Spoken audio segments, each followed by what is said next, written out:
आम आदमी पार्टीको सांसद राघव चट्टाले संसदमा कत्रो मुद्दा उठाएर पास गरेको छ। के यही मुद्दा आफ्नो जातिको लागि राजु विष्टले उठाउन सक्दैन? नमस्कार, म गणेश सापकोटा छेत्री है, हजुरहरूकै अब छोरा भनौँ, गोर्खे छोरा। मैले हिजो छोडी अस्ति एउटा भिडियो बनाएको थिएँ भारतीय जनता पार्टीलाई भोट किन नदिनु भनेर। सर्वप्रथम आज मैले भिडियो बनाउनुको उद्देश्य चाहिँ के छ भन्दाखेरि, म आज कुनै पार्टीबाट भिडियो बनाएको होइन, न तृणमूल, न बिजेपी, न आरएसपी, न सिपिआइएम, न कङ्ग्रेस है, कुनै पनि पार्टीबाट नबनाएर आज म एउटा सिङ्गो गोर्खाको छोरा भएर भिडियो बनाइरहेको छु। यो भिडियो बनाउनुको उद्देश्य के हो भन्दाखेरि, हाम्रो जिपी1, जिपी2 दलसिंहपाडा कालचिनी ब्लकको अन्तर्गतमा पर्छ है यो तीनटा जिपी। यो तीनटा जिपीमा धेरैभन्दा बेसी सङ्ख्या गोर्खाको छ र गोर्खाहरूको भनाइ के छ, हामी यसपालिको चुनाव है हाम्रो एमएलए श्रीमान विशाल लामालाई भोट दिन्छौँ र हामी बिजेपीलाई भोट दिन्छौँ भन्नेको धेरै प्रतिक्रिया सुन्नुमा आइरहेको छ यो तीनटा जिपी क्षेत्रबाट। र म आज कुनै पनि पार्टीको क्याडर भएर बोलेको होइन, म एउटा साँचो गोर्खाको छोरा भएर आज तपाईँहरूको माझमा केही कुराहरू साझा गर्न गइरहेको छु। तपाईँहरू जुनै पनि पार्टीलाई भोट दिनुहोस्, ठिकै हो, तपाईँहरूको मौलिक अधिकार हो, फन्डामेन्टल राइट हो, संविधानले तपाईँहरूलाई अधिकार दिएको छ भोट दिनुको लागि। तर भोट दिनुभन्दा अगाडि आफ्नो जाति, आफ्नो भाषा, आफ्नो वेशभूषा, संस्कृति, भौगोलिक परिस्थिति सबै बुझेर भोट दिनुपर्छ। मैले भारतीय जनता पार्टीलाई भोट नदिनुको कारण किन र के को लागि भनेको तपाईँहरूलाई बार भनिरहेको छु। हाम्रो 2014 भन्दा अगाडि जो कङ्ग्रेसको सरकार थियो, paramilitary force SSB, BSF, Assam rifle, ITBP, सीआरपीएफमा गोर्खा सर्टिफिकेटलाई मान्यता प्राप्त दिएको थियो र हाम्रो हाइट कमी हुनको कारणले गर्दा 5.5 फुट 5 फुट 3 इन्चीको गोर्खाहरूलाई सेन्ट्रल फोर्सले लिइरहेको थियो। तर 14 देखिको बादमा हाम्रो तराई र डुवर्स पुरा बङ्गालमा गोर्खा सर्टिफिकेटको मान्यता छैन। साँचो यो, मैले झुटो बोलेको होइन, मैले राजनीतिकरण गरेको होइन।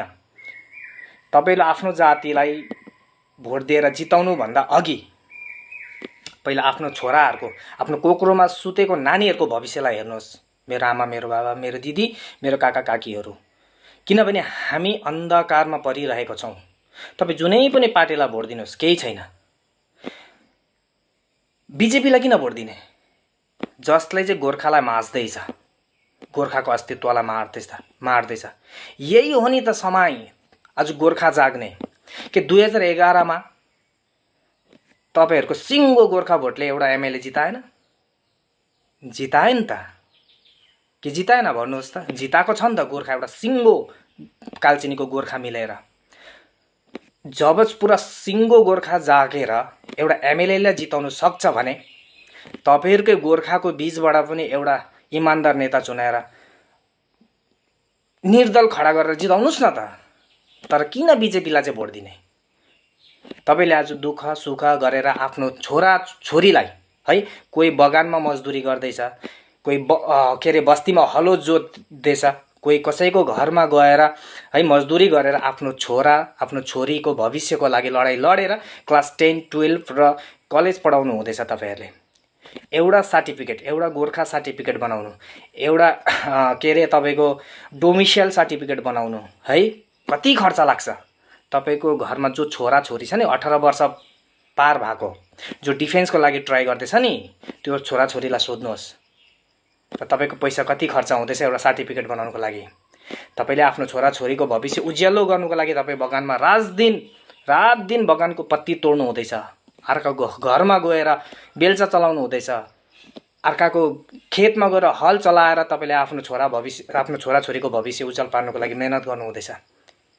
जब तपाईँको छोरा छोरी 10 पास गरेर कुनै पनि प्यारामिलिट्री फोर्समा लाइन दिनुको लागि जान्छ, रिक्रुटमेन्टको लागि जान्छ भने फर्स्टै हाइट, वेट, चेस्ट नाप्छ। त्यतिखेर हाइट नाप्दा नै तपाईँको छोरालाई निकालिदिन्छ, लाइन दिनु पाउँदैन।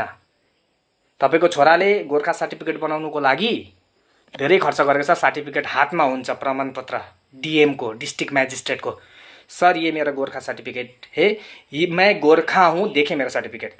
जब त्यहाँको सिओले, कमान्डिङ अफिसरले त गोर्खा होइन, दार्जिलिङको मात्रै गोर्खा हो, त गोर्खा होइन भनेर त्यो क्षेत्रबाट निकाल्छ। सायद निकालेको पनि होला। तपाईँको छोराछोरीलाई एकताल सोध्नुहोस्, जसले 18 वर्ष पुगेर है जो आर्मीको लागि आर्मी सरी जो पारामिलिट्री फोर्सको लागि जो मेहनत गरेको छ, यो 5वटा फोर्सको लागि सोध्नुहोस्। एज नानी त आज फर्केर आइस् त, रिक्वायरमेन्ट तेरो कस्तो भयो भन्नुहोस् त। तपाईँको छोराले एउटै मात्रै जवाब दिन्छ, आमा तराई र डुवर्सको गोर्खा त गोर्खा होइन अरे, खालि दार्जिलिङको मात्रै गोर्खा अरे भनेर यही जवाब दिन्छ तपाईँलाई तपाईँको छोराले। त्यतिखेर तपाईँको मन कति भक्कानो फुट्छ। त्यतिखेर तपाईँ याद हुन्छ हामीले जय श्रीराम है बिजेपी जिन्दाबाद भनेको, त्यतिखेर याद दिन्छ। यतिखेरै यो बिजेपीलाई चुनौती दिनुको लागि तपाईँले अगाडि बढ्ने ठिकै छ। तपाईँले टिएमसीलाई मन पराउनु हुँदैन, माने मैले। लाल पार्टीलाई मन पराउनु हुँदैन, माने मैले। कङ्ग्रेसलाई मन पराउनु हुँदैन, माने। तर सम्पूर्ण कालचिनीको जनता, पुरा बङ्गालको जनता एक भएर तपाईँको माझ गोर्खाको हितको लाग्ने लड्ने नेता चुन्नुहोस् न। 2011 मा तपाईँहरूले जिताउनु भएन? जिताउनु भयो त। त्यस्तै एक्टिभ हुनुहोस्। मेरो भविष्य अन्धकार गर्दैछ बिजेपीले, तर आज राजु बिष्ट आज चुप छ। तराई र डुवर्सको गोर्खाहरूको निम्ति बोलेको छैन। ऊ खालि आफ्नो निलोबती र सत्ताको लोभमा परेको छ। बिजेपीको दलाल भन्छु म ती सांसदलाई। आज हेर्नुहोस्, आम आदमी पार्टीको सांसद राघव चट्टाले संसदमा कत्रो मुद्दा उठाएर पास गरेको छ। के यही मुद्दा आफ्नो जातिको लागि राजु बिष्टले उठाउन सक्दैन? किन चुप छ राजु बिष्ट? तपाईँहरूको क्षेत्रमा जब बिजेपीको कुनै पनि क्याडर भोट माग्नु आउँछ नि, तपाईँ क्वेसन गर्नुहोस्, नानी तराई र डुवर्सको गोर्खा गोर्खा हो कि होइन सोध्नुहोस्। उसले भन्छ हो, त्यसो भए प्यारामिलिट्री फोर्समा लगेर मेरो छोरालाई जोइन गराउनुहोस्। मेरो छोरा किन रुँदै आउँदैछ आज घरमा? तपाईँको सांसद राजु बिष्ट हो, कहाँ छ ऊ? किन संसदमा यो आवाज उठाएको छैन? पार्लिमेन्टमा किन आवाज उठाएको छैन? यस्तो आवाज त राजु बिष्टले उठाउनुपर्छ नि गोर्खाको निम्ति, पारामिलिट्री फोर्सको लागि। आज डिफेन्सबाट वञ्चित गर्ने कहाँ जाने? हाम्रो युवाहरू बेरोजगार भएर कहाँ जाने? कति दिन भाग्ने?